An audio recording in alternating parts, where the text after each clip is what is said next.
Consider the function f, which has a domain of the real number set mapping to the real numbers, for the rule f of x equals 2 to the power of x subtract 4. For part A, we need to fully define the inverse function. The first thing we're going to do is we're going to let y equal f of x.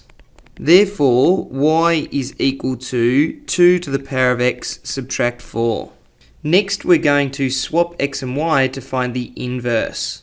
Therefore, x is equal to 2 to the power of y subtract 4. Step 3 in this process is to solve for y. To do that, we're going to start by adding 4 to both sides of the equation. Therefore, x plus 4 is equal to 2y.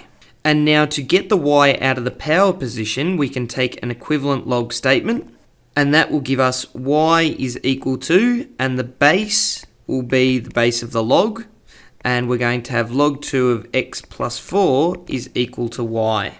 The last step is to just express this using correct notation.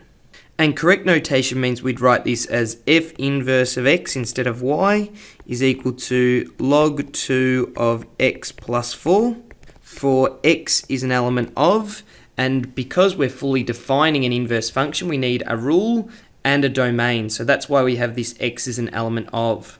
So our task now is to find the domain of the inverse function. So to do this, we're going to set up the following table where we have the domain and range of f and f inverse. So the domain of f was all the real numbers, and the range of f, if you think about this graph, is going to go from -4 to infinity.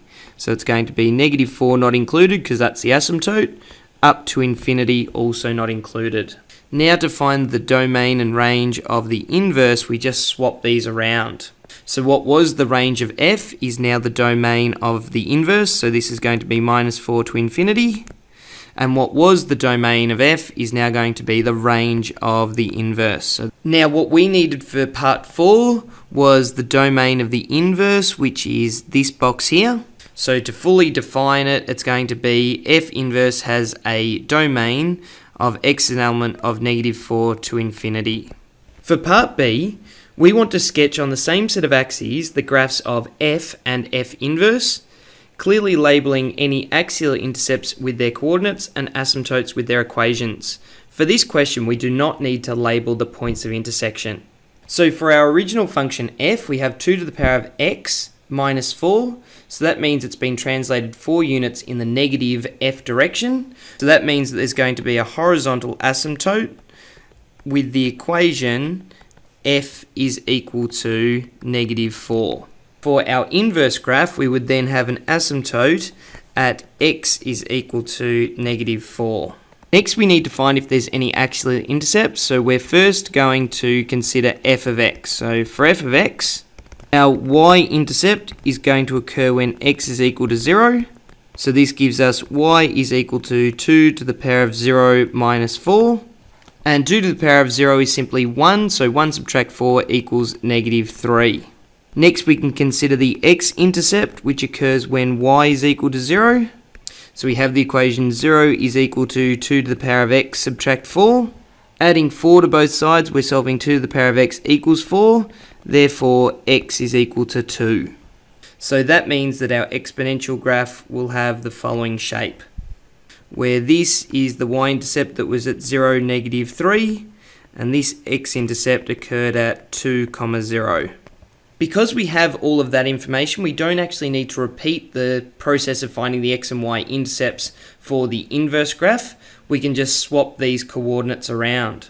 So our inverse graph is going to look something like this, where this time our x-intercept is going to be at -3, 0, because we swap the x and y values of the y-intercept, and our f-intercept up here is going to occur at 0, 2, because we swap the values of the x-intercept of the original graph.